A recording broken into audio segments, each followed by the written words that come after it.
Thank God for today. We thank God for what He's doing. We thank God for the feedbacks that we are receiving. I'm receiving a lot of feedback from the last session. People saying thank you has been an eye opener, but we want to point it all to Jesus because He is the one we give all the glory to. So keep giving us the feedback. It helps us and it helps the ministry as well. God bless you. Now, let me go into my teachings today. My teaching today is dating wrong? Is dating wrong? There's a lot of controversies about dating. As a believer, can I date? As a believer, can I go into dating and all that? Today, we want to diffuse all those thoughts so that you will understand. Dating has several terminologies. It's not because it is one time somebody just mentioned the name dating. We will find the dating, we will find what it means about dating as we go through, and then we can now break it down for you. So when you look at the loveisrespect.com, they have been able to break down dating into various things that in our nowadays, whether the Gen Alpha or the Gen Z or whatever classification you find yourself, you will realize that there is a fit in with the word dating. So you can be hearing word like we are going out, is still dating. We are going out together, we are together. We are being with someone, we are seeing each other. Hubby or wifey status now, as you can hear the Gen Z saying now, we are just friends. Others are saying we are just friends with benefits, and others are saying we are just hooking up. These are all terminologies that you can find under the umbrella of dating. Now, somebody will say, this word dating, what about courtship? We will come there. I would say courtship is just an icing to dating. Both two words, dating and courtship, is not in the Bible. Well, I have studied the Bible cover to cover. I've intentionally searched scriptures. I could not find the word dating. However, we find similar words in the Bible. Might not necessarily be dating, but this was how it was being done during the old days. So we will start first with what God did. In the book of Genesis, chapter 2, the verse 21 to 22, because of time, we might not be able to read more scriptures, but the ones that we have to read, I will pause and then we read.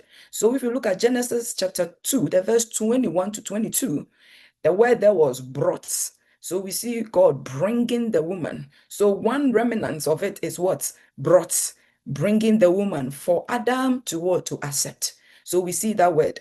Another word we can also find from the Bible is also betrothed. We see Mary and Joseph, where Mary is betrothed to Joseph. You can find that scripture in Matthew chapter 1, the verse 18, where scripture was introducing Mary to us as Mary betrothed to Joseph. So it means Mary was betrothed to Joseph to be what? To marry. So we find the word betrothed. We find also another word there, positioning. You can also look at Ruth chapter 3, the verse 7, where Ruth is positioned in the field for Boaz to see her. So in our days, we can also be looking at what? Positioning as one aspect also in the Bible. You can look at Ruth chapter 3, the verse 7. Then we also look at laboring, where people labor for wives, people labor for spouses. And we can look at it from Genesis chapter 29, the verse 18, where Jacob had interaction with Laban and was telling Laban that he should give his daughter as a what? As part of his servant laboring for 7 good years. And you see, when he even served for 7 years, he also had to labor again for the one he loved for what? Another 7 years. So we also find that in scripture, Genesis 28, the verse 18. Then we find what we also call slavery. Slavery is where women are given as part of the war booty or the war remnants or the things that they gathered, the goodies they gathered from the war. Women were part of the properties. So women are part of the things that they will gather. And when they come in, they take some of them as wives. So you will see that in the book of Deuteronomy, when they started going into war, and also you look at the book of Joshua, when they were doing more of the wars before God rested them from war, as soon as they go there, they gather the properties, including women and children. They don't kill the children, they don't kill the women, they bring them as assets that they have obtained from the war. And one of the rules to them was that those that are virgin, they can keep them for themselves. They can keep them for themselves. So virgins, they can keep the virgin for themselves. They can keep those ones that are beautiful for themselves as part of what is slavery. So you can also look at that reference from Genesis chapter 16, the verse 3. We see Hagar as an Egyptian and she being a slave to what? Abraham and Sarah giving Hagar to what? To Abraham at a point that he felt that, well, I need a baby. My slave can also what? also have a baby for me. Then we have what we call the intermediary. So the intermediary, you can look at the case of Isaac, Rebekah. This is where Eliezer is sent to go look for a wife for Isaac. So in our days, we'll be calling it betweener. So we have that intermediary. Eliezer just go in and is going to look for a wife and then bring it to what? To Isaac. Isaac doesn't know this woman. Rebecca doesn't know this man, and Eliezer is the only one who's going to marry this woman. And in our days, we find that also happening. You can find that scripture in Genesis 24, the verse 15. Then we have what we call arrangement.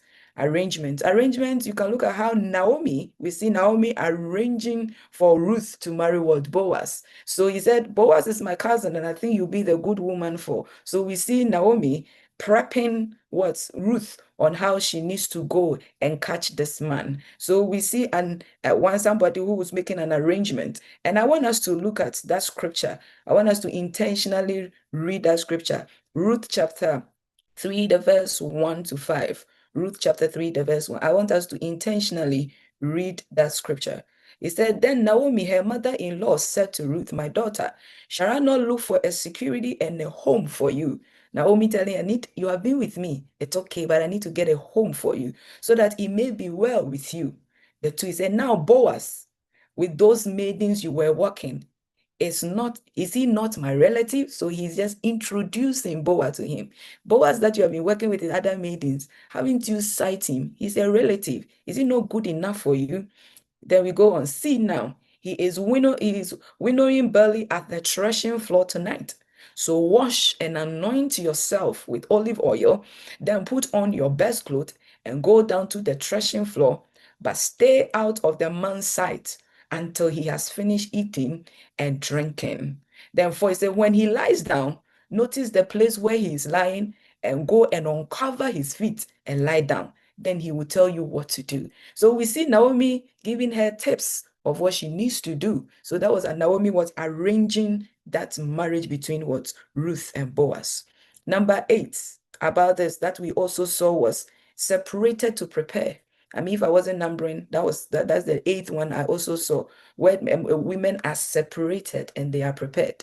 So we see Esther and Ahasuerus. So there's a kingdom in Persia where the Sushan, where people are taken into that citadel, where virgins were catched and virgins were taken to the citadel to be trained. And then the king will select one of them. In modern days, in some religion, in some tradition, in some states, they still do it. So these are the remnants of what was found in relation to what our modern day dating has become.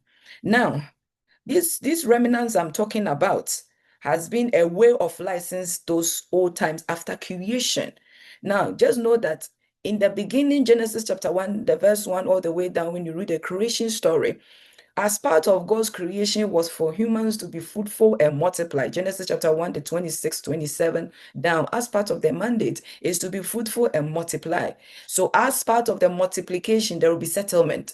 As part of the multiplication, there will be what? Development. There will be ideas. There will be things that are coming in.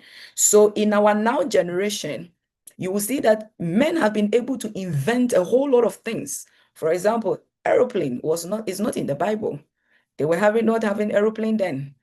Cars were not in the Bible. They were not having cars then. They were having chariots. They were having horses. Even though in our dispensation we have horses and chariots, which has even become more expensive to keep.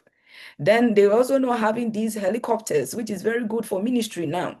Now it is my prayer that every man of God who is into nations, who is into ministry, serious evangelism, God should bless men of God with more helicopters, that they just lift themselves and they get to the location. That has been one of my prayers, that the gospel will reach to the lattermost part of the earth. There wasn't helicopters. There wasn't even mobile phones that even you have to update to have the current versions. There wasn't anything like that. These are all man-made. And anytime a man makes something, there's going to be disadvantage to it. I want to read a scripture. Psalm 115, the verse 16. I want us to read that scripture. 115, the verse 16. It said, the heavens are the heavens of the Lord, but the earth he has given unto the children of men. Heaven is the heavens of the Lord, but this earth he has given to men to stay in it, to dominate in it. So because men are staying, men are dominating, men will continue to implement, men will continue to bring new things, men will continue to introduce new things. And dating is one of the things one man introduced. When we go into history, you will understand that it is a man made. Now that you know that men can reproduce or recreate what God has done, you also know that there has been also disadvantages of what men have what recreate. For example, when there is a plane crash, look at the number of people that will die. This is man-made. When there are now people are addicted to their mobile phones, technology is good. Out of technology, we didn't need to meet in a room. We are online, but we are still sharing the gospel. So these are technological advantages, but it has its disadvantage. Gone were the days you will shut one television, every child goes to bed. You go to your room and we are all going to sleep. But now you shut the television and you are telling the child, go take your tab or go take your mobile phone. So this is the advantages of what the modern man creation or man-made has made us into. Now that we understand that dating is not in the Bible and it was not created by God, but men created it. Let's find who created this dating. So when you look at history, in a record around the 1896, it was recorded by one George Addy in one of the Chicago records. He was an American columnist. When we say a columnist, is he has a place in the newspaper, those columns that he will write. And they found this that he wrote something about who invented what dating. And this dating was by one man who was a clerk, and his name was called Arte. A-R-T-E. You see, this man saw something that he invented the name. And this was about her girlfriend. So the girlfriend's calendar was so filled up, so many men on dates. And then this man said, I suppose the other boys are filling all your dates in the old American English. That's how he spoke it out to her girlfriend. So he said, I suppose all these men, all these guys, all these boys are filling your dates, so you don't even have time for me. And that is where the word dating started from. So now, another man who was trying to understand dating and courtship in one of the articles called the Curious History of Dating in 1870 tried to break it down for us to understand. And in breaking it down, he also said his name is called Nietzsche. You can all Google the names up or you can find them on internet. They are there. You can also, if you want more details, you can also go to Google Scholar. The citations will be there for you to look at it. I want to thank God for my sister who introduced me to Google Scholar. It has been very helpful. You get all the citations there and you'll be able to understand it. Now, what he said was those days, women couldn't what? Have properties. In those days, a woman cannot have a property. It has to be under the name of a man. So they were careful who what you get married to. Remember when we're saying how to choose your spouse? Our Father, what is entrusting in your hand, you have to be careful who you are dating or who you are what you are selecting as a spouse. So those times, women were not supposed to keep properties. It is either they are the men who keep those properties. So they were very careful the kind of man that you bring to them. And divorce was very hard. The only person who could grant divorce is only the king. And he has to be available to listen to you. If not, you will still stay in that marriage. But for today, we have a lot of courts around and a whole lot of system to get away from marriages. So they were very careful. Now, Nietzsche explains that there was enlightenment. Enlightenment after war, women begin to be part of working. So women are now going out because those days, even if you want to date a guy, the guy will have to send what we call the call card to the family and the family will have to accept. Then you will come home, and under the supervision of the mother and the auntie, you will be sitting there. You don't go anywhere, you sit in the same house and they are watching you so that you don't remove your gloves, nor you remove any part of you. So you are sitting there and they call them the chaperones. So a chaperone is monitoring you so that you don't what misbehave. Now, as part of women trying to find jobs, they were riding cycles, they were going to places, they were going to work, taking trains and all that. They began to mingle. They began to mingle and now to find their own men, not rather men being brought or they being sent to the man. They began to look for their own men. And you see the problem that it has brought to us. When we started looking for our own men, now we are looking for different stories. We will come there very soon. Now, we also look at, there is this woman who started this official opening dating. We see the Queen Victoria and Prince Albert, where their love Their love was not a matchmaking. They decided to what fall in love by themselves. Who was a love man that when the public perceive marrying as love, not as property. Now we can share love. We can walk in love. It's not about me being an asset that a man needs to come carry me and also inherit my property. So we began to see this freedom coming in. And as women begin to travel out, we see a lot of people going to the seaside to have nice time. And then somewhere in the 1964, as Nietzsche put it, he said that there was one TV producer or a TV show where the program was called a program called Emergency Ward 10. The program was called Emergency Ward 10. And these actors, Joanne Holly and what John White, were kissing on the stage. So now this public display of affection, that is a PDA, public display of affection, began to what show in the public. Now people began to say, oh, I can also show my love in the public. And then we see a lot of people inventing. Now we can now go to a restaurant to eat. We can now go sit a place. I can now buy flowers. I can do this. I don't have to be chaperoned. I don't need to be supervised. So as people were just looking at this, they were loving their freedom. And now it's now developed into a whole lot of chaos now. Now we have even what we call, you don't even have to go anywhere. You just have to download a dating app and there you go, you find a partner. You don't have to go to social media, TikTok or whatever, Facebook, and then you can find a partner. So it's all over. One man who's a girl. Again, another Eve also disappointed and said, she has so many dates, you don't have time for me, decided to invent the word dating. Now, let's also look at the word courtship is also not in the Bible. So you hear people say, well, dating is wrong, but courtship is okay. It's the same thing. Courtship is just an icing on the cake. So it's like you made a very nice, delicious, I like strawberry cake. So maybe you make a nice, delicious strawberry cake and you just put an icing on it.